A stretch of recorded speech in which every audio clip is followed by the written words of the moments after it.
ফলের যাকাত ওয়াজিব হয় যখন তা পরিপক্কতা লাভ করে এবং খাওয়ার উপযোগী হয়।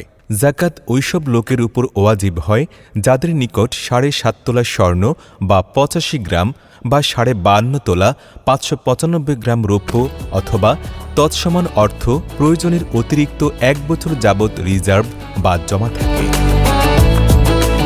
যেসব সম্পত্তিতে যাকাত ওয়াজিব হয়, প্রথমত জমিনে উৎপাদিত ফসল, ফল ও বীজের উপর যাকাত ওয়াজিব।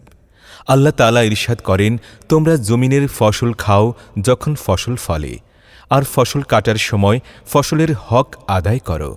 তোমরা অপচয় করো না, নিশ্চয় তিনি অপচয়কারীদের পছন্দ করেন না। সূরা আনাম আয়াত ১৪১। রাসূলুল্লাহ সাল্লাল্লাহু আলাইহি ওয়াসাল্লাম ইরশাদ করেছেন, বৃষ্টির পানি অথবা সমুদ্রের পানি দ্বারা উৎপাদিত ফসলে ১০ ভাগের ১ ভাগ আর সেচের মাধ্যমে উৎপাদিত জমিনের ফসলে ২০ ভাগের ১ ভাগ যাকাত দিতে হবে।